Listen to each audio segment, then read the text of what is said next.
ఒక పూజారికి చిన్న గాయాలైతేనే అందరూ వచ్చేసారు. గవర్నమెంట్ కానీ సెలబ్రిటీస్ కానీ వేరే వేరే పెద్ద పెద్ద నాయకులు అందరూ వచ్చి నిలబడ్డారు కదా. కానీ మరి క్రైస్తవుల పట్ల ఇలాంటి దాడులు జరిగినప్పుడు ఎందుకు ప్రభుత్వం కానీ వేరే ఇంకెవరు కానీ స్పందించట్లేదు? మాకు కావాల్సింది అదొక్కటి. ఎందుకంటే మేము ఎన్నో సమస్యలను ఎదుర్కొంటున్నాము, కానీ ఎవరిని ఏనాడు కూడా దూషించడము, ద్వేషించడము, పగలు ప్రతీకారాలు అయితే చేయలేదు కదా. అన్యాయంగా ఇలా మనుషుల ప్రాణాలు తీయడం ఎందుకు? ఇప్పుడు ఆ కుటుంబం ఎంత నష్టపోయింది, ఆ కుటుంబానికి ఎవరు బాధ్యత వహిస్తారు? ఆ కుటుంబం గురించి ఎవరు నిలబడతారు? ఇప్పుడు గవర్నమెంట్ వస్తుందా అది కావాలి. అట్లాంటప్పుడు ఓట్లేమో ఓట్లు క్రిస్టియన్స్ అన్న వాళ్ళు ఓట్లు వేయకుంటే అప్పుడు గవర్నమెంట్ ఎట్లా వస్తుందో చూస్తాం. ఈ పార్షాలిటీ ఎందుకు? దేనికోసం? క్రైస్తవులు మనుషులు కారా? క్రైస్తవులకు మన మనసు లేదా? వాళ్ళు ఎందుకు బాధపడాలి? న్యాయం చేస్తారని ఓట్లు వేస్తుంది. క్రైస్తవులకి తీరని లోటు, క్రైస్తవులకి ఇది తీరని లోటు అండి. ఆ కుటుంబానికి కానీ క్రైస్తవ సమాజానికి కానీ క్రైస్తవుల పక్షాన న్యాయం లేదు. క్రైస్తవుల పక్షాన ఏ నాయకుడు కానీ ఏ సంస్థ కానీ లేదు. కానీ ఒకటే చెప్తున్నాను, సమాజం అంతటికి, క్రైస్తవ సమాజం అంతటికి ఒకటి చెప్తున్నాను, ప్రవీణ్ పగడాల గారి యొక్క హత్య తర్వాత ఆయన మరణానికి ముందు క్రైస్తవం ఒకటి, మరణం తర్వాత క్రైస్తవం వేరేలా మారబోతుంది. కాయనికి రెండు వైపులా ఉంటుంది. ఒకవైపే ఇంతవరకు చూశారు, రెండో వైపు మేము చూపించబోతున్నాం. మమ్మల్ని మేము ప్రొటెక్ట్ చేసుకోబోతున్నాం. మరొక ప్రవీణ్ పగడాల గారు లాంటి ఈ సంఘటన, ఈ దుర్ఘటన జరగటానికి వీలు లేకుండా మేము ఎలా ఫైట్ చేయాలో మేము ఒక తాటి మీదకి సేవకులందరము, క్రైస్తవులందరం వచ్చి మేము పోరాడబోతున్నాము. మేము ఓట్లు అయిపోతే గవర్నమెంట్స్ ఎలా ఫామ్ అవుతాయి? మా ఓట్లు మీకు కావాలి. మాకు ఇబ్బందులు జరిగినా, మాకు హత్యలు జరిగినా, మాకు ప్రమాదాలు జరిగినా ఎవరు చెల్లించడం, ఒక ఎమ్మెల్యే, ఒక ఎంపీ, ఒక సీఎం ఎవరు, గవర్నమెంట్ ఎక్కడ ఎవరు స్పందించడం లేదు. మెయిన్ మీడియా ఏది కూడా, ఒక TV9 కానీ, TV5 కానీ, NTV కానీ ఏమైపోయారు వీళ్ళందరూ కూడా? చిన్న చిన్న హత్య, చిన్న చిన్న దాడులు జరుగుతుంటే, దొంగతనాలు జరుగుతుంటే, రేపులు జరుగుతుంటే, కిడ్నాపులు జరుగుతుంటే పెద్ద పెద్ద మెయిన్ ఛానల్స్ వచ్చి ఇంటర్వ్యూస్ చేస్తున్నారు. వాళ్ళందరూ ఎందుకు మూగపోయారు? వాళ్ళ గొంతులు ఎందుకు మూగపోయాయి? ఎందుకు మాట్లాడటం లేదు? ఎందుకు రావటం లేదు బయటికి? ఈ హత్య వెనకాల పెద్ద హస్తం ఉంది. ఎవరైనా సరే, నిందితుడు ఎవరైనా సరే, ఇది ఖచ్చితంగా మర్డర్, అది క్లియర్ అవుతుంది.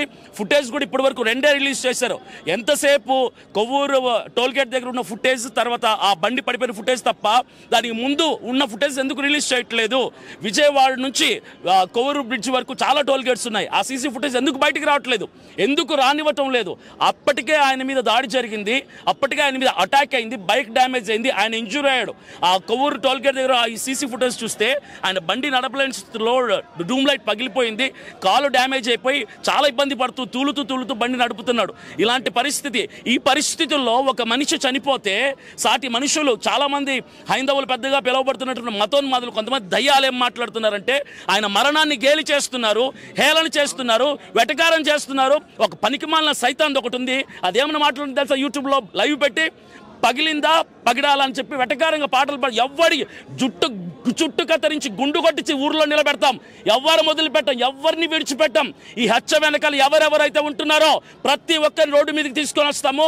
బొక్కలో పెట్టించకపోతే మేము సేవకులం కాదు, క్రైస్తవులం కాదు. క్రైస్తవులు చేతగాని వాళ్ళు అయిపోయారు. క్రైస్తవుల ప్రేమ తత్వం మీకు అసమర్థత అయిపోయింది, చేతగాని తనం అయిపోతుంది. తిరగబడబోతున్నారు క్రైస్తవులు.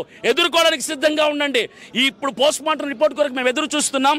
అందులో న్యాయం కనుక జరిగితే, ఆ నిందితులు శిక్షింపబడితే సరే.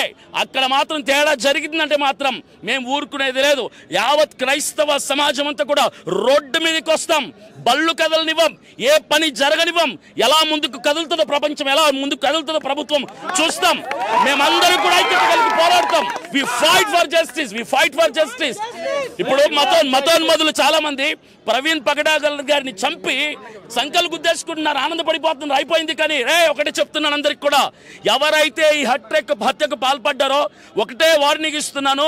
ఆయన మరణించిన తర్వాత క్రైస్తవుల్లో భయం పోయింది, ధైర్యం వచ్చింది. ఒక ప్రవీణ్ పగడాల గారు పోతే 1000 మందిని దేవుడు లేపబోతున్నాడు. 1000 మంది ప్రవీణ్ పగడాల గారు లేపబోతున్నాడు. చావుకు తెగించి బైబిల్ పట్టుకున్న వాళ్ళం మేము బైబిల్ పట్టుకున్న రోజే బ్రతకడం కాదు, క్రీస్తు కొరకు చచ్చిపోవడానికి తెగించాం. Thank you.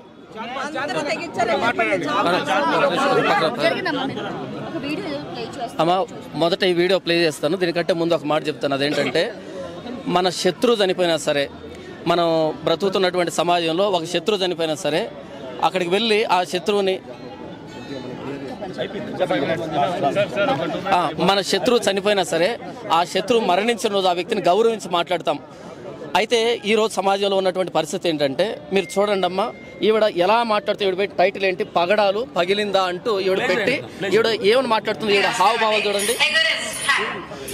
అయితే ఈరోజు ఎవరి గురించి ఉన్నారు కదా,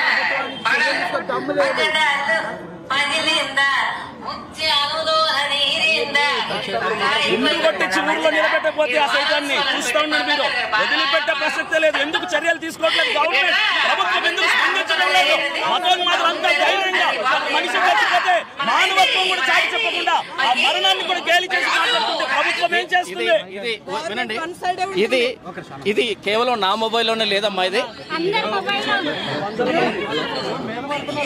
ఇది కేవలం నా మొబైల్లోనే లేదమ్మా, ఇది